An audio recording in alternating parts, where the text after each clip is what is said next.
del médico es evidente. Se puede discutir el caso del conductor que atropella a otro, también se incluye en este contexto. No lo atropella voluntariamente, el médico sí abre voluntariamente, por eso es tan claro. Él sabe que abre y sabe lo que tiene que hacer a continuación.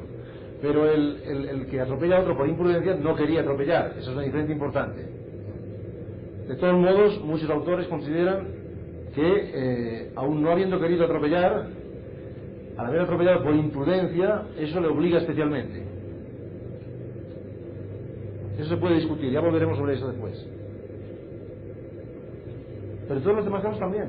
Bueno, el caso de esta muchacha contratada para cuidar al niño pequeño.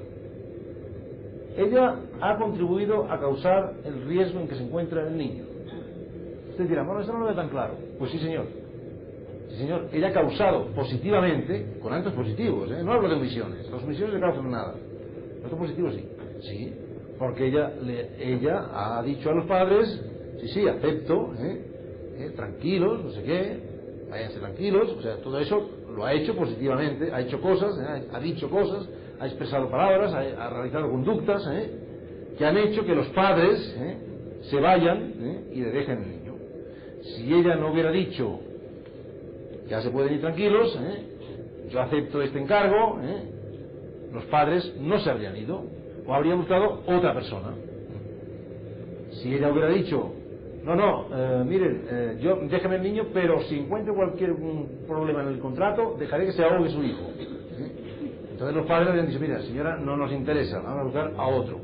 Pero como ella no dice esto, sino que dice, acepto el encargo y no sé qué, esto causa que los padres se vayan y que le dejen el niño. Por lo tanto, su actuación sí ha motivado que se encuentre ahora el niño solo con ella.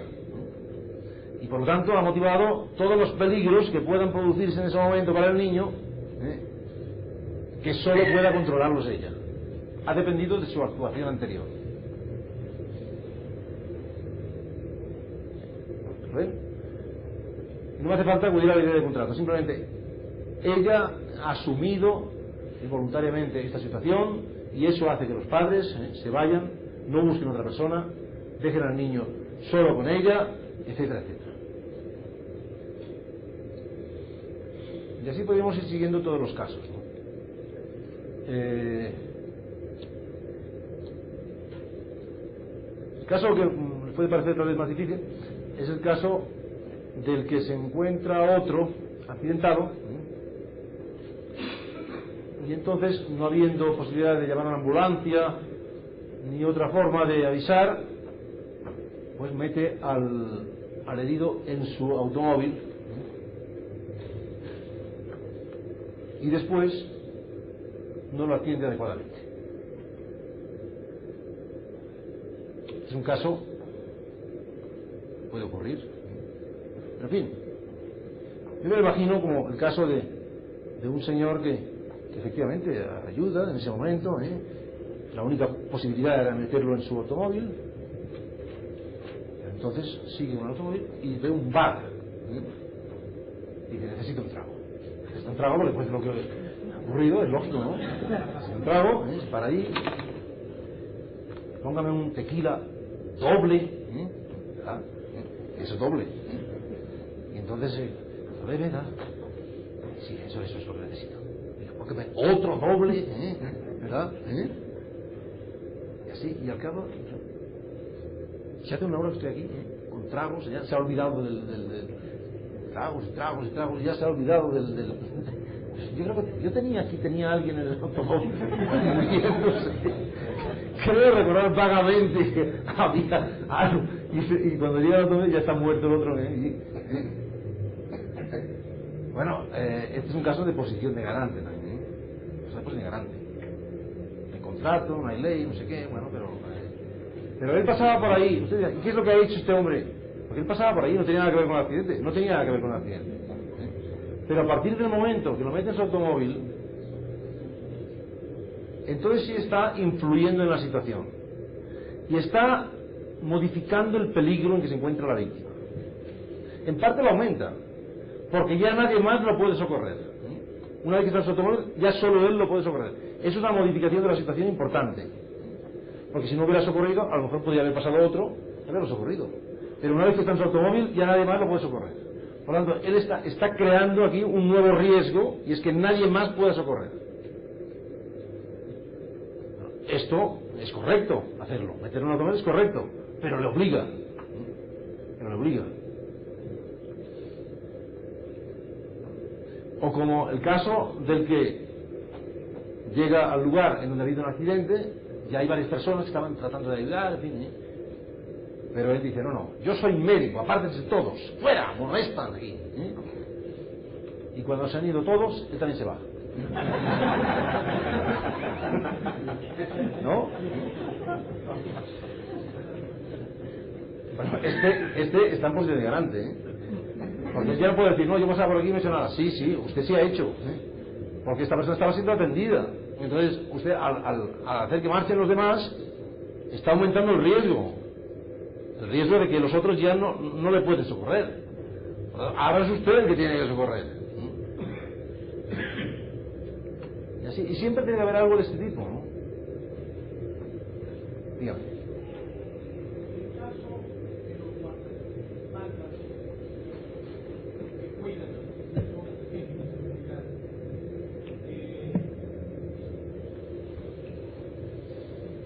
En el que imprudentemente uno de ellos descuida su blanco y por ahí introduce el homicidio. Obviamente no hay previo acuerdo, o al menos no está demostrado, simplemente es una conducta imprudente, por así decirlo, que descuida ese blanco por donde se cuela el homicida y logra dar muerte a la persona que supuestamente tiene que cuidar. Sería estamos en presencia de un contrato también, ¿no? Porque está contratado para evitar ese riesgo. Sin embargo, aquí no nos puede servir de referencia porque tampoco se puede considerar una acción, esa omisión, una acción equivalente a la de matar positivamente, ¿no? No le veo un caso de comisión por omisión en el que podamos decir que el guarda pues ha matado por omisión, o que es un cooperador por omisión. Todo eso no me parece posible. Ni siquiera que ha matado por imprudencia. Yo creo que no. Eso no es correcto. Eso no es correcto. Otra cosa es si él ha hecho algo positivo que ha favorecido la entrada del asesino. Si él ha favorecido la entrada del asesino, entonces tiene que evitar que esta persona, porque ha sido él el que lo ha metido allí, digamos que es un amigo suyo, lo ha dejado acceder al lugar, armado, y ahora ve que este saca el arma, ahora tiene que... En fin, o sea, es un caso que demuestra la cantidad de variantes, ¿no?, que puede haber en el problema, ¿no? Dígame.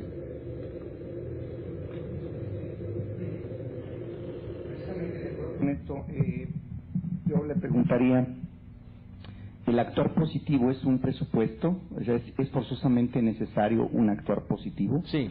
Porque, ¿qué pasaría, por ejemplo, ya aquí el compañero magistrado hace este planteamiento del guardaespaldas que me parece muy interesante, pero ¿qué pasaría, por ejemplo, en el caso del médico, no como en el ejemplo que usted menciona de que abre al paciente, sino el médico que, pues estando también de guardia en un tipo de función, en un tipo de institución hospitalaria, simplemente no atiende a una persona? Hay una persona que acude, un menor de edad, queriendo condimentar más el ejemplo, y este menor de edad, bueno, está ahí en espera de atención médica. Y algo similar a lo que manejaba usted al principio del policía, que cuando se vence su horario de trabajo, este médico dice, pues yo a esta hora me toca salir, viene otro compañero, él se retira, ¿sí? O simplemente no atiende, y esta persona muere por falta de atención médica, siendo posible que se le hubiera podido aliviar. ¿Ahí habría algún actor positivo? Pues todo depende de si el médico está en posición de garante. Es decir, no depende de si es médico. No basta ser médico. No basta ser médico. Tiene que estar en posición de garante. A lo que me refiero es que si en ese caso, siendo médico y además, ¿podríamos encontrar la posición de garante en ese supuesto? Depende del caso. Depende de la situación en que se encuentre el médico. El médico, respecto de sus pacientes, personas a las que ha accedido a tratar, ha aceptado a alguien como paciente, entonces queda obligado en posición de garante. Porque en el momento en que lo acepta como paciente, pues está haciendo que la otra persona ya se confíe en él, ya no busque otro médico y quede en manos de él. Por lo tanto, su aceptación del paciente le convierte en garante. Esto está claro. Pero después... No, pues el médico de guardia es un caso complicado, es un caso intermedio. Un caso intermedio. Caso clarísimo, el del paciente privado, ¿no? O sencillamente, aunque no sea privado, en el momento que lo acepta, ya queda obligado, especialmente. El médico de guardia, este es un caso complicadísimo. Complicadísimo porque, claro, no se trata ya de pacientes suyos. Pero por otra parte, parece que está como especialmente obligado a aceptar a pacientes en este momento, ¿no? Perdón. ¿No sería en ese supuesto un ejemplo de donde, aún sin un actuar positivo, no podríamos recurrir en cierta medida a la teoría clásica del contrato? El médico que bajo contrato está de guardia por obligación, ¿no estaría en ese supuesto? ¿Cuál sería su actuar positivo? No, es que yo me resisto a admitir la posición de garante tan fácilmente, en el caso este. No lo veo tan claro. No lo veo tan claro. Es decir, si es un médico de guardia en una ciudad, en una hora en que hay muchos hospitales y muchos médicos de guardia, entonces yo no veo que por no aceptar a un paciente tenga que considerársele homicida si esta persona muere.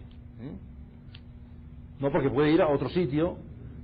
O sea, en la medida en que haya alternativas, haya otros médicos, otras posibilidades, la cosa no está tan clara. No está tan clara. La cosa es más clara cuando es el único medio existente en toda la zona, o sencillamente esta persona que se va a morir está tan grave que no puede ir a ningún otro más.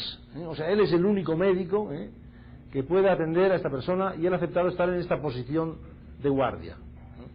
En estos casos puede estar en posición de garante. ¿Y por qué? Porque sí ha hecho algo, sí ha hecho algo. Ha aceptado estar en esta situación.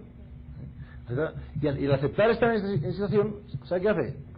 Que impide que otro esté en esta situación. Porque si él no hubiera aceptado esta situación, habría buscado otro médico que sí habría atendido. Es una cuestión. Es decir, ¿qué es el tema? Como el médico de un pueblo alejado, que es el único que hay, bueno, aceptar una plaza de médico en un pueblo de este tipo representa el compromiso de ser el único que puede resolver este problema. Por lo tanto, queda obligado muy especialmente.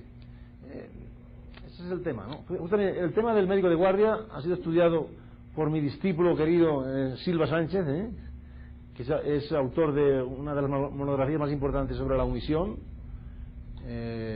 y tiene un trabajo específico sobre el tema del médico de guardia, y ahí plantea distintas situaciones, pero quiero decir que la cosa no es tan simple, ¿no? Lo que está claro es que un médico, por el hecho de ser médico, no va a estar en posición de garante por el hecho de ser médico. Y ahora supongamos que el médico, pues no sé, pues llega el fin de semana, lo que decimos, se acabó su horario y entonces le llama a alguien, mire, no sé qué, que usted me tiene que estoy mal, no sé qué, atiéndame. Mire, no, ahora ya no estoy trabajando, ya he empezado mi fin de semana. Ya, pero es que yo me puedo morir. Bueno, lo siento mucho, yo no estoy trabajando. Homicidio doloso, doloso incluso, porque no acepta que se muera, no sé qué. No, perdone, yo por el hecho de ser médico no voy a estar ahí garante de todos los que me llamen, y se puedan morir, o sea, no, eso no puede ser, porque no sería imposible ser médico. Entonces, otra cosa es que, bueno, el código deontológico, pues aconseje, etcétera, pero eso no es así. Eso no es así, o sea, tiene que haber algo más concreto, y bueno. Pero esto ocurre, hay hospitales que no aceptan ciertos enfermos. El enfermo no lo acepta, dicen, no, ya tenemos lleno, está todo lleno, no lo podemos aceptar. Punto. Entonces, ¿qué pasa? ¿Se muere? No, yo creo que no hay posición de garante. Es decir, el tema es complicado, y no se puede resolver tan fácilmente, diciendo, no, usted está aquí contratado y no sé qué, y por lo tanto, no es tan claro. Existe medicina comunitaria y hay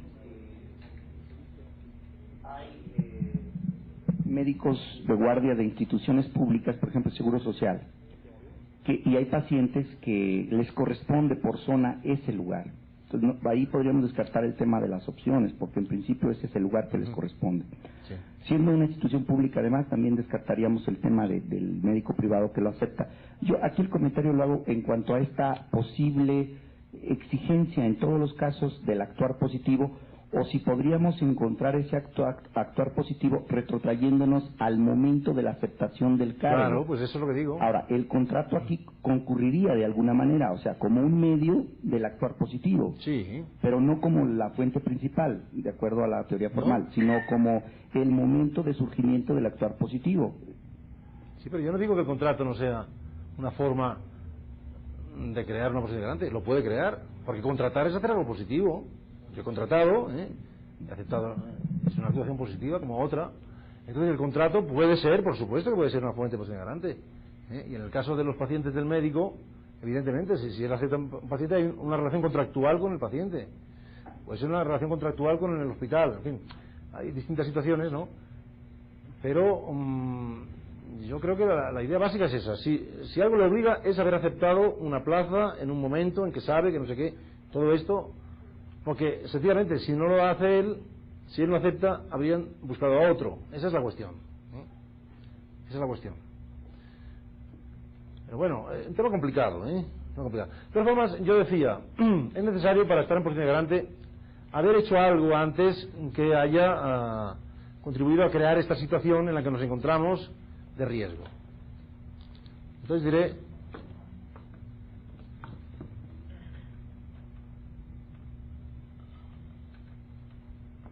contribuir previamente, ¿no?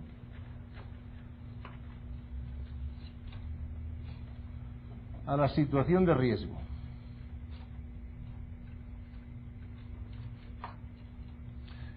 Ahora fíjense que de esta forma yo soy coherente con la función del derecho penal que estoy planteando. El derecho penal trata de evitar lesiones para bienes jurídicos, entonces yo aquí estoy exigiendo que se haya aumentado, creado el peligro.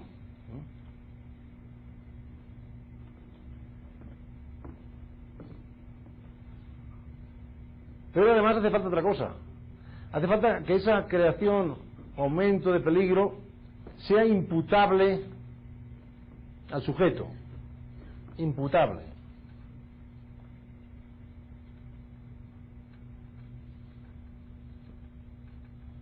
Y hay varios criterios de imputación. Uno es la voluntad. Si alguien crea voluntariamente el riesgo, acepta voluntariamente a un paciente, entonces eso se le puede imputar porque lo ha querido voluntariamente y se le puede imputar. Igual como en los delitos imputamos el delito cuando hay dolo, pues aquí imputamos esa creación de riesgo porque ha habido voluntad, se ha querido. Como el caso que ponía al principio del médico que abre al paciente, quiere abrir al paciente, bueno, eso se le imputa esa creación del paciente. Supongamos que él ha creado esa situación, pero no voluntariamente, ni tampoco por imprudencia. Es un conductor que se encuentra con un suicida que se tira bajo sus ruedas.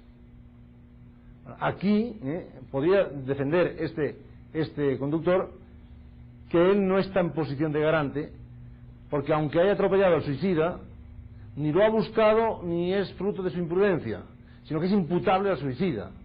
Y podría decir incluso este conductor que él se ha encontrado con esta persona como se encuentra al accidentado el que pasa por ahí. O sea, yo iba conduciendo tranquilamente y me he encontrado con un...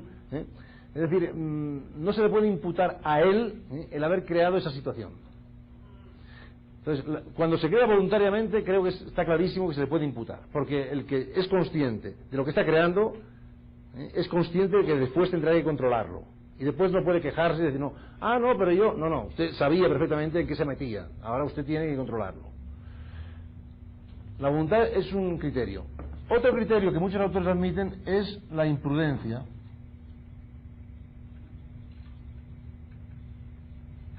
La imprudencia, en el caso del que atropella por imprudencia a otro. Aquí no se ha querido atropellar, pero se ha atropellado por imprudencia. Ahí le podemos imputar el accidente al sujeto. De alguna manera le podemos imputar por imprudencia el haber creado esa situación en que ahora se encuentra el accidentado. Sin embargo, en España muchos autores consideran que eso no es suficiente, que esta imprudencia no es suficiente.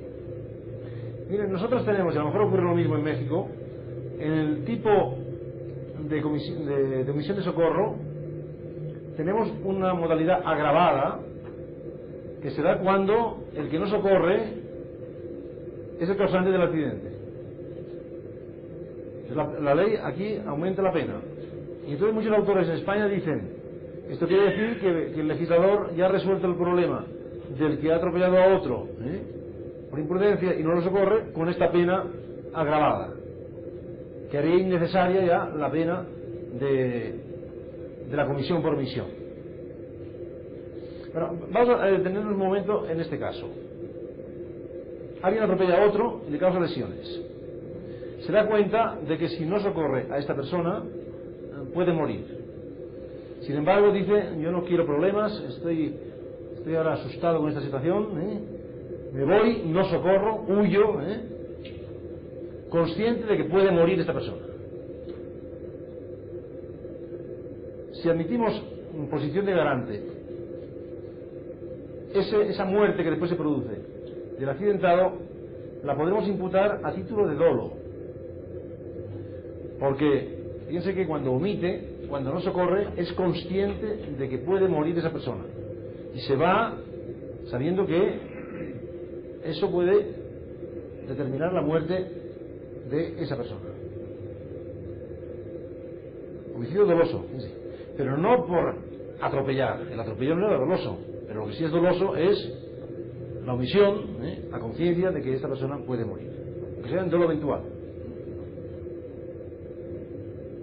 Ahora supongamos que no admitimos aquí la posición de garante y tenemos en cuenta la agravación legal para el conductor que ha atropellado a esa persona. Bueno, aquí lo que haría entonces la doctrina, que sigue esta corriente, sería decir, la muerte también la vamos a imputar al sujeto, pero no por omisión dolosa, sino por imprudencia, por la imprudencia inicial. Porque evidentemente, si él atropelló a esta persona, y esta persona, por imprudencia, y esta persona ha acabado muriendo, es que esta muerte se ha debido a imprudencia. Eso está claro. No hace falta que se muera enseguida. Él lo atropelló por imprudencia. Ha acabado muriéndose, luego homicidio imprudente. Eso no se puede discutir. O sea, esa muerte ya la tenemos en cuenta, no solo no la tengamos en cuenta, la tenemos en cuenta, pero a título de imprudencia, no a título de dolo. Y entonces, los que no admiten posibilidad de garante dirían, aquí hay un homicidio imprudente más una comisión, más una omisión de socorro agravada. Es un concurso de dos delitos. El homicidio culposo agravado por esa omisión agravada. Sería un concurso ideal. Pero la pena sería mucho más baja, sería la pena. Seguramente procedería la pena del homicidio culposo agravada. No sé cómo se regula en México, en su código federal, el concurso ideal. En España se dice, cuando hay concurso ideal, se impone la pena del delito más grave agravada. En su mitad superior, se dice en España. Aquí más o menos es algo parecido a eso.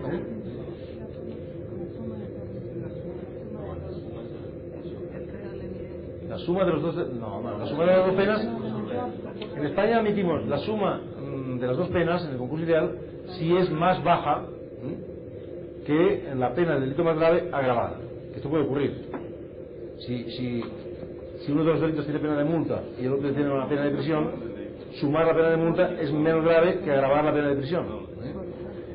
Pero si es más grave la suma, entonces no. Entonces se impone solo una pena, que es la pena del delito más grave, agravada. ¿Es así aquí, no? Yo creo que sí, ¿no? ¿Vale? No es aquí. ¿Código Penal Federal no dice eso?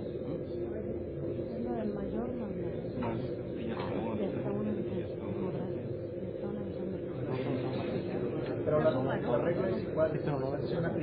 La regla es sancionar el más grave. Esa es la regla. Sancionar el más grave, ¿no? En ese aspecto es igual. En cuanto a sancionar al más grave. Bueno, entonces, en todo caso, la pena será más baja. Homicidio culposo que homicidio doloso, está claro, ¿no? Entonces, el argumento de que la ley ya prevé una agravación para estos casos no es concluyente, no es suficiente, digamos. ¿Por qué? Porque la agravación se impone igual tanto si después se produce esa muerte como si no se produce. Ahora supongamos que el conductor no socorre a este herido y después viene otro y lo socorre. Esta persona es igualmente socorrida, entonces de todos modos procede la omisión de socorro agravada para el conductor. Es decir, esa agravación no depende del resultado, es una agravación simplemente por no socorrer habiendo producido el accidente. Lo cual quiere decir, si además se produce un resultado más grave, ¿por qué no aplicar entonces la figura de la comisión por omisión dolosa, porque esta es una situación más grave, ¿no? En fin, es discutible de todas formas, y ¿por qué es discutible? Pues porque en este caso no se ha producido voluntariamente el atropello, sino por imprudencia. Por lo tanto, es cierto que es menos imputable que el caso del que voluntariamente crea la situación. Y como es menos imputable, ahí puede haber más discusión. Tal vez sería justo que aquí el Código previese una pena intermedia, que no pusiese tanta pena como el que ha atropellado voluntariamente al accidentado. Ahora supongamos que alguien atropella voluntariamente, un mafioso que atropella a otro, para darle un susto, digamos, para lesionarlo. Pero después se da cuenta de que si uno lo socorre morirá. Yo creo que ahí sí está por delante, lo ha atropellado voluntariamente, ahora tiene que tratar de evitar que eso se complique. Pero el conductor que atropella por imprudencia no es exactamente lo mismo. Pero en fin, ahí está la cuestión, ¿no? Creo que es una comisión por omisión menos grave que otras, pero me parece también más grave que la pura omisión de socorro. Ahí está el tema, ¿no? Pero en fin, digo que en todos los casos tiene que haber alguna actuación anterior, imputable al sujeto. Vamos al caso que hemos empezado por plantear, el de la madre. Y alguno dirá, bueno, aquí esto precisamente no está tan claro. El caso más claro de todos es el caso en que no sé cuál es la actuación precedente. Yo digo que sí hay una actuación precedente. Usted dice que no. Usted dice que la madre no ha tenido que hacer nada para tener ahí un niño muriéndose de hambre. ¿Usted cree que los niños vienen del cielo?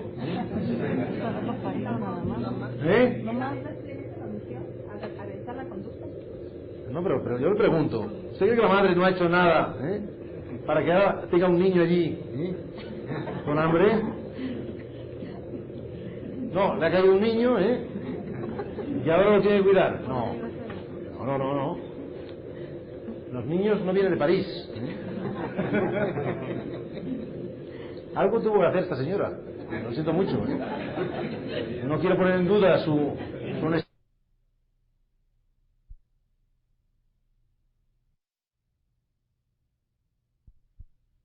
No me complique usted el caso aquí con la misión.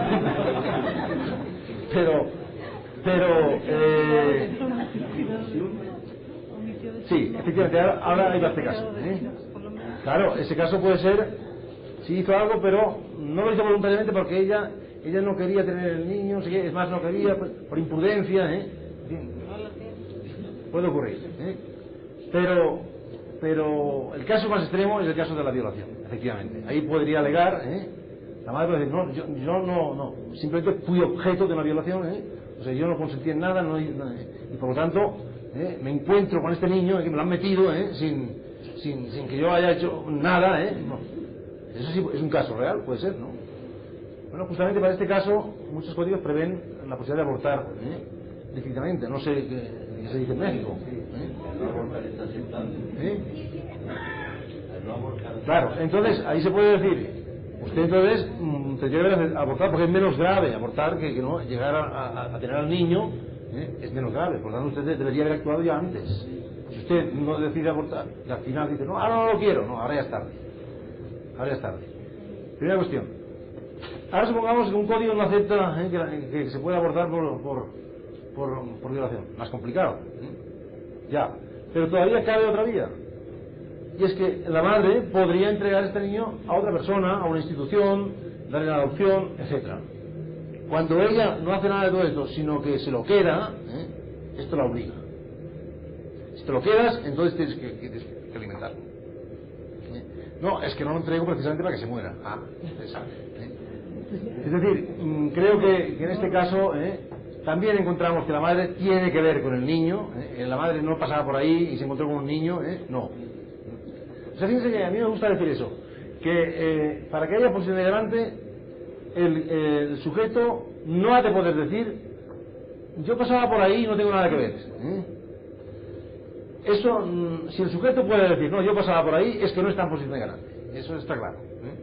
Entonces, cuando el sujeto no pasaba por ahí, sino que está implicado en la situación por alguna cosa, entonces ya aquí empieza la discusión. Pero ese es el tema. De todas formas, la cuestión de la madre y de los padres es tan importante para la sociedad, que los niños sean cuidados por los padres, que ya sería un criterio suficiente de imputación a los padres del niño, el hecho sencillamente de que eso es fundamental para la sociedad. Los padres tienen que cuidar a sus hijos, con independencia de lo que haya ocurrido antes, porque ese es un punto clave para toda la sociedad, ¿no? En fin, entonces ahí sería un criterio, digamos, de tradición social fundamental, como criterio de imputación del riesgo, etc., ¿no? Pero en fin,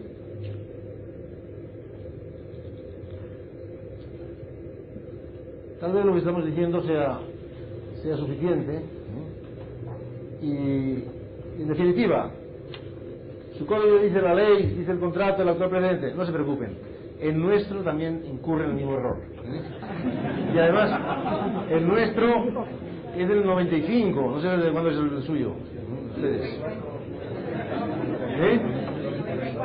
91. El 31, imagínense. Tiene mucha más excusa, ¿no? Pero el nuestro es del 95.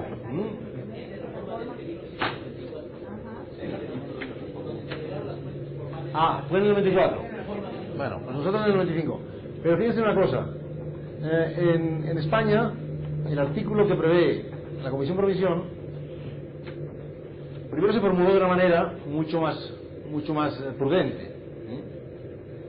Y decía algo que sigue diciendo, que es lo siguiente. Dice, en los delitos que consistan en la producción de un resultado, por ahí se parece un poquito, ¿no? En los delitos que consistan en la producción de un resultado, también ¿cómo es?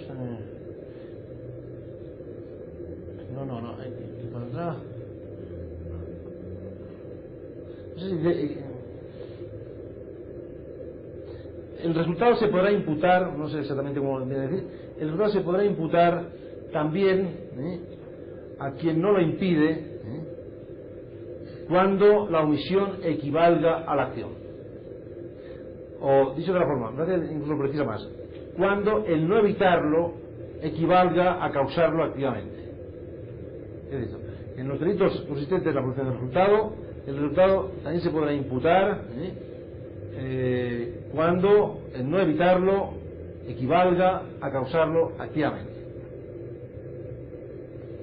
Esto se sigue diciendo, se ha añadido alguna cosita, pero básicamente es el esquema, donde está la idea básica esta de que equivalga la acción a la omisión, sin comprometerse tampoco por qué, eso ya lo dirá la doctrina o la jurisprudencia, ¿no? Cuando equivalga. Pero entonces, cuando estaba discutiéndose en el Parlamento, el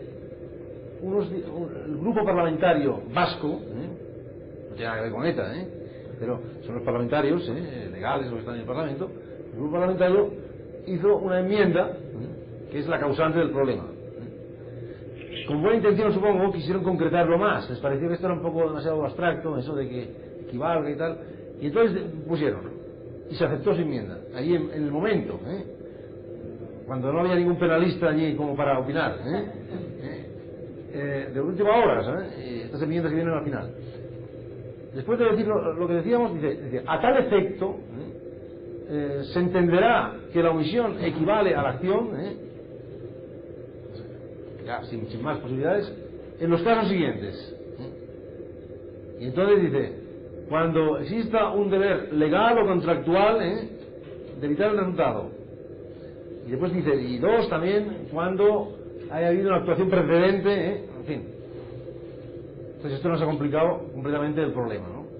Porque primero lo que se veía precisamente era no caer en esto y dejarlo abierto a la interpretación de la doctrina, y después hemos caído en esta cuestión. Pero entonces la doctrina lo interpreta de tal manera que viene a decir, sí, bueno, eso es una indicación, eso puede ser que la ley cree, puede ser que cree deberes de garante, puede ser que los contratos lo creen, pero hay que exigir siempre que equivalga, y entonces, bueno, pues cada uno opinará lo que opine respecto a cuándo equivale la acción a la omisión, de tal manera que cuando la ley crea un deber que nos parezca insuficiente como para que equivalga, no sé qué, pues tampoco lo admitiremos.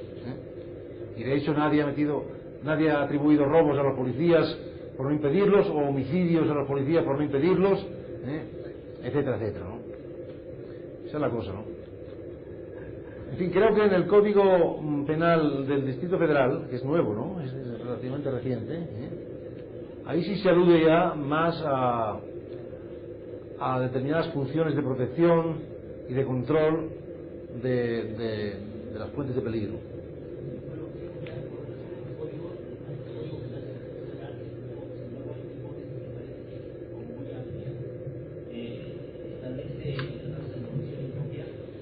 En los delitos de resultado material, será atribuible el resultado típico producido a quien omita impedirlo si éste tenía el deber jurídico de evitarlo. Sí. Hipótesis primera, es garante del bien jurídico. Hipótesis segunda, de acuerdo con las circunstancias, podía evitarlo. Y hipótesis tercera, su inactividad es, en su eficacia, equivalente a la actividad prohibida en el tipo. ¿Estoy de acuerdo? ¿Me parece bien? ¿Sí? Sí. Me refiero a la segunda porque bien porque dice lo de equivalente, que es lo básico. Y lo segundo, es que lo segundo es necesario. Esto lo hemos dado por supuesto. Evidentemente que, como es un delito de resultado, es necesario que si se hubiese actuado se habría evitado el resultado. Eso faltaría. Si el sujeto no puede evitar el resultado, no se le puede imputar. Eso se da por supuesto. Me lo he dicho al principio. Sí, sí. Y eso, ¿saben por qué estoy de acuerdo con esto de que esta fórmula de cuando la omisión equivalga a la acción y todo eso, que también lo dice el Código Penal Español? ¿Saben por qué?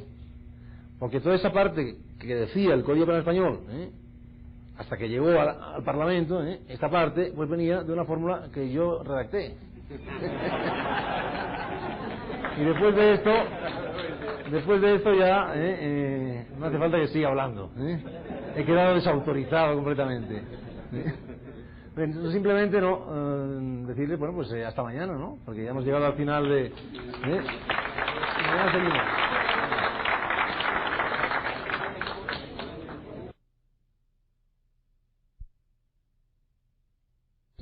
Más o menos se lograría en esta forma. En materia de contrabandos hay jueces con más precisión esto. Hay algún tipo especial en donde al parecer no solo se puede castigar el acto preparatorio, incluso el hecho consumado, cuando habla de que por las circunstancias que se presenten en el caso pudiera presumirse que se pretende cometer el contrabando. Yo recuerdo que por allí en el 1975 hubo una crisis de azúcar en Estados Unidos y me llamó mucho la atención porque por allí en la frontera México y Estados Unidos se descubrió un tráiler cargado de azúcar a unos cuantos metros de la frontera, en un lugar en donde no había aduana ni nada, en donde era evidente que por las circunstancias que se daban, que había crisis de azúcar en Estados Unidos y que el tráiler estaba cargado de azúcar, y en las circunstancias que no había aduana que se pensara que iba a pasar por la aduana, entonces era evidente que el delito se iba a cometer y eso era castigado como contrabando específico. ¿Qué me quería decir usted? Sí, bueno, en México en realidad tenemos el delito de conspiración como tipo penal, solo que está exclusivamente para delitos contra la seguridad nacional, terrorismo, traición a la patria, sabotaje, pero sí tenemos el tipo de conspiración. Bueno, no es tan distinto, porque en España tenemos la conspiración en algunos delitos. Se define una parte general, pero después, en la parte especial, la ley tiene que decir, aquí se castiga la conspiración. Bueno, eso podría tener alguna consecuencia, que se prevea ya como delito principal, o que se vea como acto preparatorio punible, puede tener alguna consecuencia. Por ejemplo, en cuanto a si el desistimiento voluntario determina la impunidad. Para nosotros, como acto preparatorio, los conspiradores que después desisten quedarían impunes, mientras que a lo mejor previsto como un delito principal, una vez han conspirado ya no podrían desistir eficazmente, quiero decir, quedar impunes. Se puede haber alguna consecuencia de estas que tenga importancia, ¿no? En fin, en los Estados Unidos el delito de conspiracy existe también, pero es un delito también, y además muy aplicado, como saben ustedes, porque cuando no tienen pruebas suficientes para el resto, por lo menos les condenan por conspiración. Es eso como un tipo, un cajón desastre, un tipo de recogida, por decir así, que por ahí atrapan a muchos, ¿no? Digamos así. Pero en fin. Bien, pero en principio, los actos preparatorios, en principio no se castigan. Así que si alguien, por ejemplo, está siguiendo a otra persona, y un policía le dice, ¿usted qué está haciendo aquí? No, yo estoy siguiendo a esta persona. ¿Y por qué lo sigue? No, es que estoy pensando en matarlo. Y tengo que saber sus horarios, en fin, saber cómo tengo que plantearlo y tal. ¿Puede detener ese policía a esa persona? No, porque eso no es ningún acto ejecutivo, todavía está en la fase preparatoria. Y bueno, pues a ver si le va bien, que le vaya bien, ya tendría la bondad de avisarme el día que va a cometer el delito, en fin, para estar aquí presente.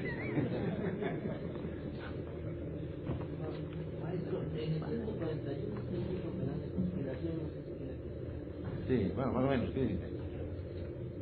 Se encontró la pena de 1 a 9 años de prisión y multas de 10 pesos a quienes resuelvan de concierto cometer uno o varios de los delitos de presente título y acuerden los medios de llevar a cabo su determinación. Me parece que tienen que ser varios, ¿no? Tienen que ser varios. No sé si uno o varios. Esto ya es más amplio, En fin, bueno, ahí está, ¿no? Están los problemas de prueba y esas cosas, ¿no? Dígame. Sí, bueno, aquí en México, por cuestión de redacción del código, cuando el código habla de autoría y participación, en el artículo 13, habla de que son responsables del delito y en una primera fracción dice los que acuerden o preparen su realización. Sí. Que bueno, finalmente se entiende que se tiene que llegar a por lo menos a la ejecución para que después tenga efecto esta hipótesis.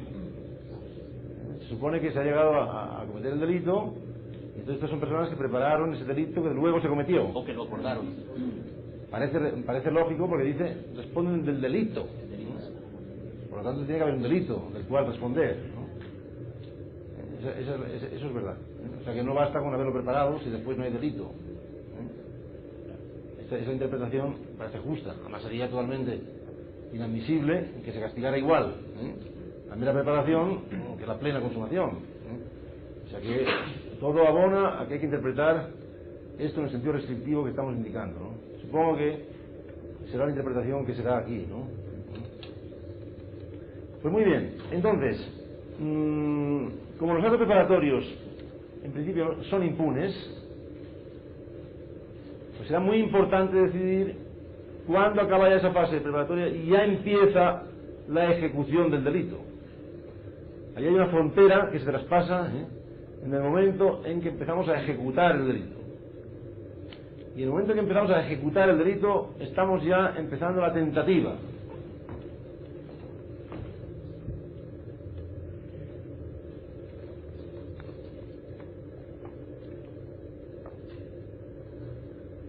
O sea que se podría definir la tentativa simplemente diciendo que hay tentativa cuando se comienza la ejecución del delito. Hay tentativa cuando se comienza la ejecución del delito. Fíjense que esta palabra de ejecución, como la de actos ejecutivos, son estrictamente técnicas. No sinónimos de realización, producción, no, ejecución. Esta es una terminología técnica, Y la ejecución no empieza hasta que empieza la tentativa.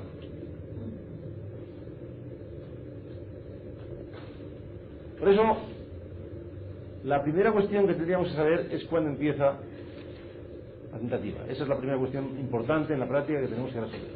Sin embargo, antes de entrar en esa cuestión, porque puede condicionarla, hay que aclarar cuál sea la razón del castigo de la tentativa. ¿Por qué la ley castiga la tentativa? Hay que saber siempre cuál es el fundamento de una institución para interpretar después sus límites. Pues vamos a ver cuál es el fin de la ley aquí, la ratio legis, la razón del castigo de la tentativa, que no es nada evidente, no es nada obvia. Por el contrario, en principio puede resultar raro que si lo que el legislador quiere evitar son las conductas de la parte especial, esas son las lesiones de bienes jurídicos que quiere evitar, porque lo que el legislador quiere evitar son lesiones de bienes jurídicos, entonces, ¿por qué castiga intentos que no lesionan bienes jurídicos? Si quiere evitar lesiones de bienes jurídicos, parece lógico que castigue las lesiones de bienes jurídicos. Sin embargo, también castiga al que no llega a lesionar el bien jurídico, sino simplemente lo intenta. ¿Por qué castiga este intento? Si no es lesión del bien jurídico que se quiere proteger. Esa es la cuestión. Entonces, aquí hay dos respuestas principales. Una es la de la teoría subjetiva y la otra de una teoría objetiva.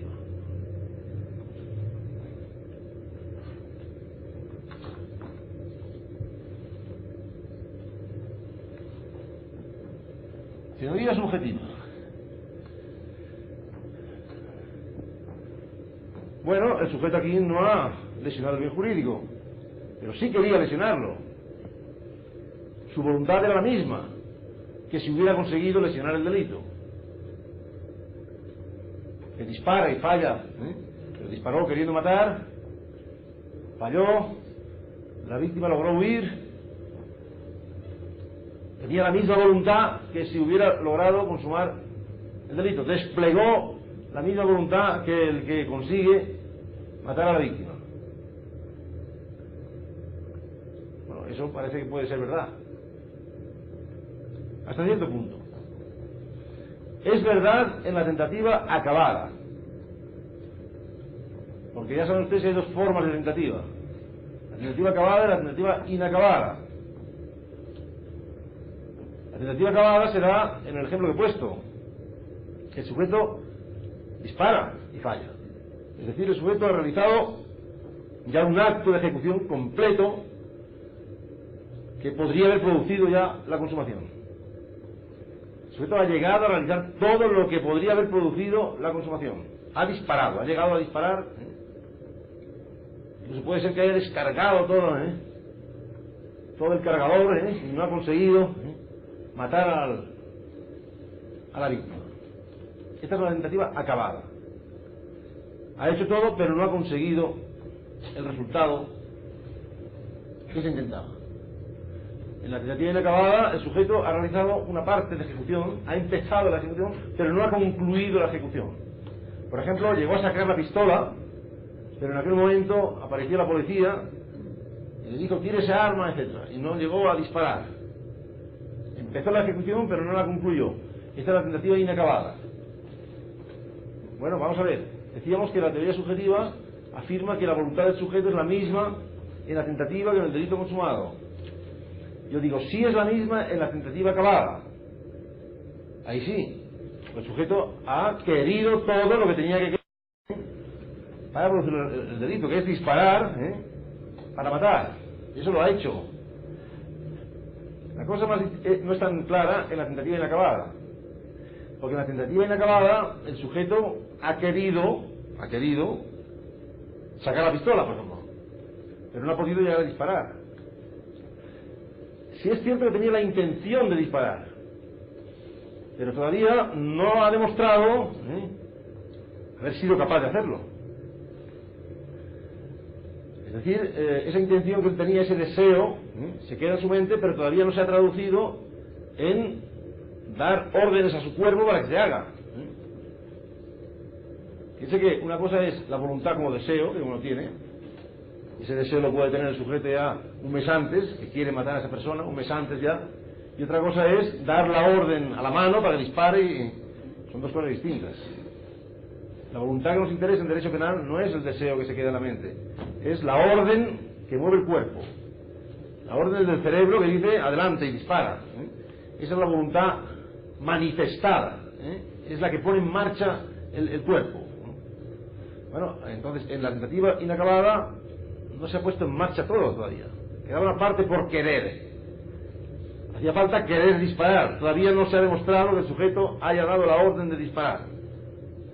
Sí tenía la intención de hacerlo, probablemente lo habría hecho, pero todavía no lo ha hecho.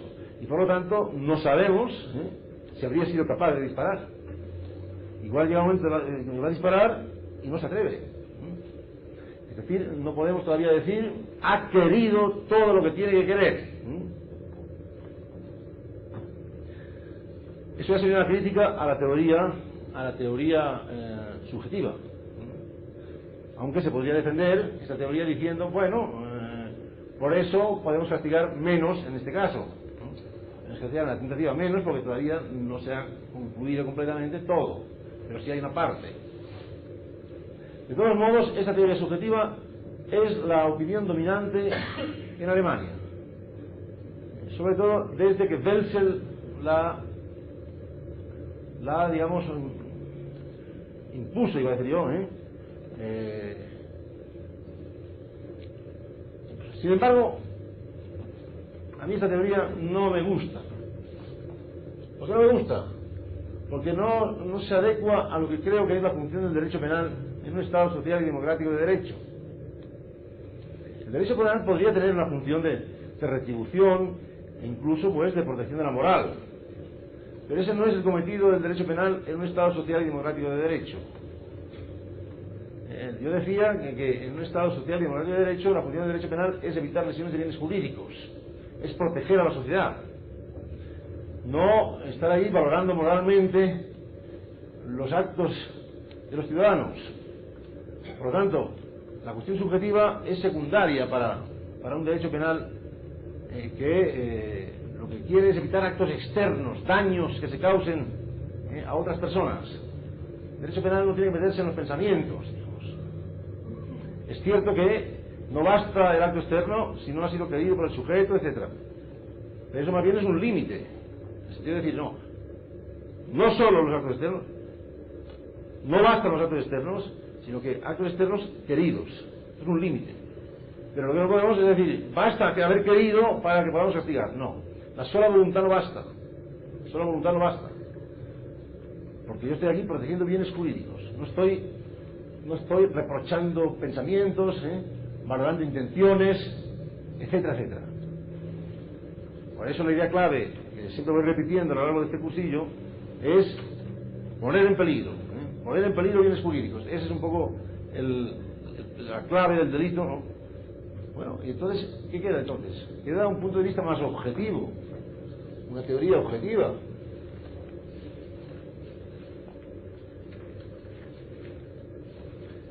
Belsel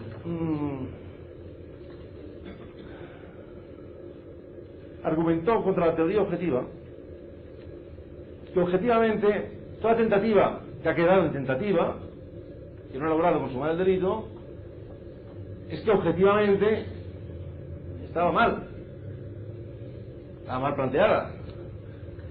El disparo estaba mal efectuado. Si hubiera estado bien efectuado habría matado a la víctima, o sencillamente pues el momento no era el oportuno. Algo hubo en el intento que falló. ¿Cuándo falló? O sea, ex post se ha demostrado que esa tentativa pues no era perfecta, algo le faltaba. Entonces dice Belsel, por lo tanto, objetivamente esa tentativa no podía producir el delito. Podía producir el delito y en ese sentido no sería peligrosa porque tal como se hizo, se ha demostrado que no podía producir el resultado. Bueno, esa consideración es importante. Es cierta, aunque a veces digamos lo contrario. El que dispara y falla, fíjese, si pudiéramos detener, porque eso estuviera filmado, podríamos detener, acaba en el momento en que va a disparar y apunta, entonces ahí detenemos la cámara, si entonces pudiéramos analizar el ángulo de tiro exacto de este, veríamos entonces que si después falla es porque estaba mal orientado este disparo, o sea, este no sería el ángulo correcto. Por lo tanto, ya antes de disparar, con este ángulo no podía matar, porque si el ángulo fuera correcto, la bala habría llegado donde está la víctima. ¿Se dan cuenta? Por lo tanto, un disparo de un tiro mal orientado no era peligroso, porque no podía, en ese sentido, ex post ha demostrado que no podía producir el resultado. También puede haber ocurrido que la víctima se haya movido, pero el disparo estaba bien, lo que pasa es que al final se movió. Ya, pero es que para que el intento fuera correcto, perfecto, tendría que haber previsto que el otro se movería. Claro, si hubiera sabido todo lo que tenía que producir, pues habría cambiado, en fin. Bueno, ex post, esto es cierto. Ex post algo ha habido siempre que explica que haya fallado, por lo tanto ese intento no ha estado bien realizado, porque no tuvo en cuenta pues algo que falló. Algo que falló. Como el caso del que la víctima lleva un chaleco antibalas, bien grueso, y el que dispara a una cierta distancia con una pistola de un calibre pequeño, que no puede atravesar ese chaleco antibalas. Es evidente que después se advierte que ese disparo no podía matar a... Por lo tanto, tampoco aquí se podría castigar según un punto de vista objetivo, ¿no?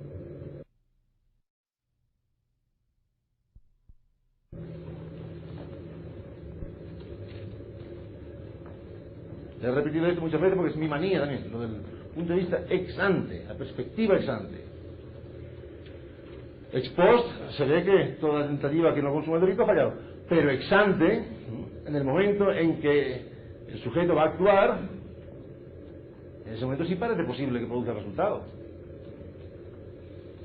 Si saca la pistola y va a disparar, saca la pistola, podría haber apuntado bien, podría haber apuntado bien. Incluso en el caso del chaleco, lo mismo, el chaleco el que no sabe que la víctima lleva chaleco, pues aparentemente, ex ante, parece posible matar a esa persona. Ese punto de vista ex ante, como siempre que adoptamos un punto de vista ex ante, lo hacíamos también en la imputación objetiva, es un punto de vista intersubjetivo.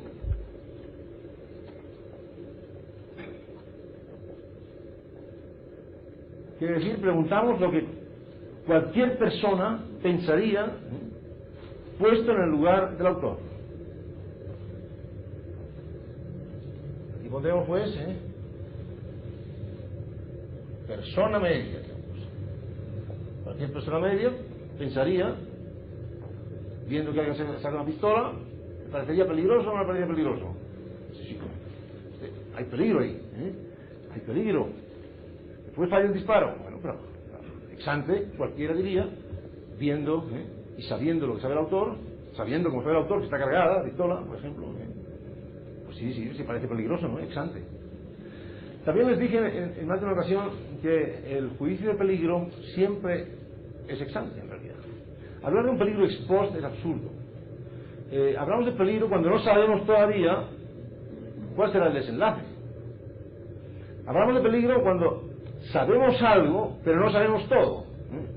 Sabemos, por ejemplo, que alguien saca una pistola que está cargada y que apunta en dirección a otra persona y dice, te mataré.